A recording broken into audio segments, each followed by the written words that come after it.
Hello Fast Fam, thanks for tuning in. I'm Craig Lieberman and I've been tinkering on cars since 1980. I've owned more than 40 cars in my life. Some were heroes, some were zeros. But never in my wildest dreams would I ever guess that 3 of my cars would go on to star in a motion picture franchise. My Supra, my GTR, and my Maxima all had starring roles in Universal's Fast and Furious movies. Over the next 3 years, I'd served Universal as a technical advisor.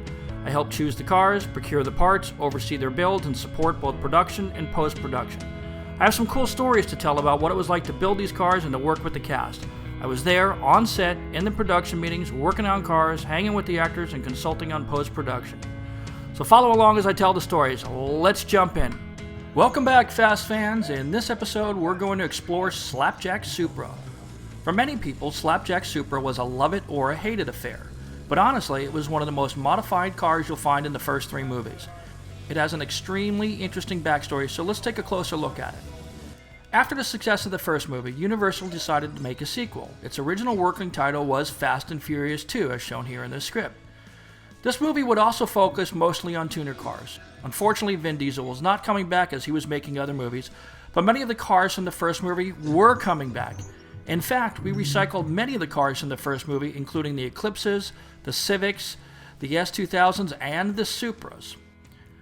We also had originally designated a Toyota MR2 Spider as Suki's car and an Acura NSX to be used for an unnamed character. In the case of the Supras, 4 of them came over from the first movie. The 4 Supras that came over from the first movie were Stunt 1 from the first movie, which became the Flame car in the second movie. Stunt 2 from the first movie became the Hero 2 car in the second movie. Stunt 3 from the first movie became the Jump car in the second movie. And the Buck car was repainted and repurposed as a Mick rig for this movie. We also went out and bought a 5th Supra to turn into our Hero 1 car for this movie. This Hero 1 Supra was originally red. For those of you who don't know, the Hero 1 car is the prettiest and shiniest car. Replicas of this car are built as backups and for stunt cars. This is why it's important to understand that each of these cars has a specific role on set. The Hero 1 car, as I said, gets all the goodies. You have to remember that Hollywood usually just buys cars and slaps on a few cosmetic mods. But in the first Fast and Furious movie, Universal rented all of the Hero 1 cars and we built replicas. But not this time. For Too Fast, Too Furious, we were mostly reusing leftover cars from the first movie. But with the Supra, instead of just adding wheels and a body kit, this car was going to be way more extensively modified. Essentially, I had a lot of freedom to do what I wanted with these cars. In the first movie, I had to call vendors and beg for parts to build these cars. For this movie, a phone call to vendors was usually enough to get a truckload of goodies delivered within days. So many parts were being delivered, in fact, we had to use a barcode system to track every part before, during, and after the movie. With parts now pouring in, we got started. The initial work took place at Eddie Paul's warehouse in El Segundo, California, which is where we built the cars for the first movie, if you remember.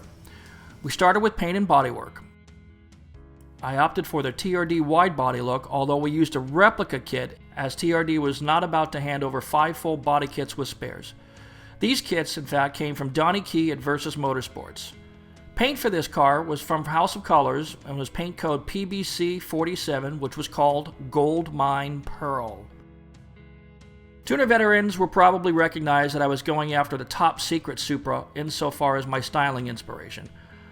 I knew we would never get help from Japanese tuner companies, so I had to work with what we could get.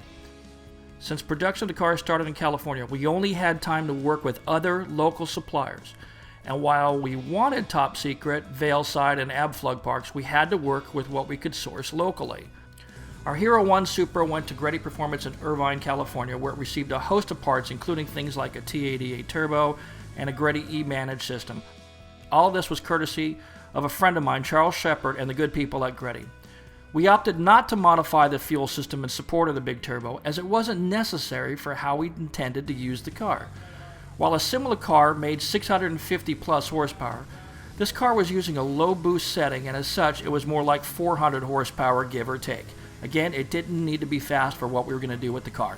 The problem with that is, when Sport Compact Car magazine tested the car later on, it ran a 14.5 quarter mile and did a 0 to 60 in 6.4 seconds, and people were freaking out.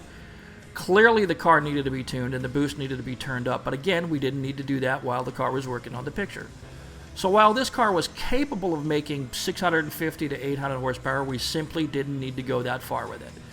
Just to be clear again, movie cars do not have to be fast. As long as they can do 60 miles an hour or so, it's good enough for our purposes. Also to be clear, only the Hero 1 Supra received these engine mods. The other Supras got only a muffler or a shiny exhaust tip. In fact, some of them were non-turbo cars, and even some of them were automatic cars. So Gretty got done with the car and sent it back to us around July 23rd, 2002. Fun fact, while Gretty was test driving the car, the hood latch failed and the hood and clear Lexan engine cover was damaged. The windshield was also broken. It took 3 days to fix that, no fault to Gretty though. Once we got the car back from Gretty and from the repair shop, it was time to get the interiors done. Each of our 4 Supras were going to get a crazy audio-video system. I drew up some sketches of what I wanted and sent them in for approval. Once approved, we sent the cars to West Coast Customs, which was still over by LAX airport at the time, who handled the installation of the basic components. We used predominantly Panasonic and Rockford Fosgate components as they were helping us with many of the cars and they were a sponsor for the movie. The roll cage that we used came from a design I had sketched up. It was 100% built in-house by our team of technicians. We had to make a roll cage for every Supra because cosmetically, the cars had to be identical and cages would be seen from the outside. What I mean is that we had multiple Supras. We had the hero car plus stunt car, so all of them need to look cosmetically identical. So whatever we did that could be seen from the outside on the hero car had to be replicated on the other cars that we built. The stunt car received a special roll cage that was reinforced for its big jump scene. More on that in a minute. Nitrous Express had graciously jumped on board for this movie and provided nitrous systems for all the Supras and the GTRs, as you remember. The nitrous systems were never functional for these cars except on my GTR. One of the other things we came up for the Supra was the clear Lexan hood. My thought was that this engine, with its big turbo, was too good not to be seen. Eddie Paul was able to design and produce it using a vacuform machine. Again, to make the other cars look the same as the Hero 1 car, we had to actually take a photo of the modified engine and attach it to a panel under the hood so that from the outside, you couldn't tell that it was fake. You have to remember that getting a good quality picture with cameras from 2002 was no easy job. Another fun fact is that the replicas of the Hero 1 Supra used stock metal hoods with holes cut into them to look like TRD hoods. Before the cars left California for the big move to Florida, the exterior mods and stereo mods were done. The interior pieces like the seats and door panels were soon shipped to Shamrock Auto in South Florida for reupholstering, even though we started with Sparco components. The art department had come up with a butterscotch color meant to accent the exterior. Personally, I envisioned a dark gray suede to match the OZ Superleggera wheels, but that was not to be. Filming started in Miami, Florida in September of 2002. As the cars neared completion, it was time for the graphics. The art department considered dozens of designs.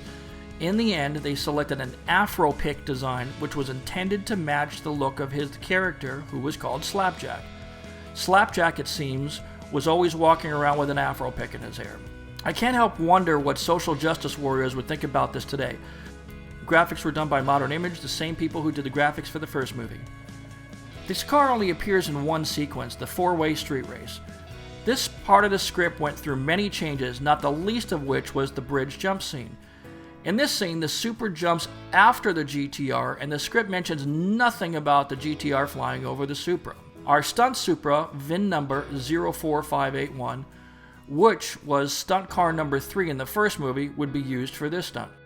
As the storyboard shows, the Supra jumps after the GTR lands, but in the movie, the Supra jumps first and the GTR jumps over it.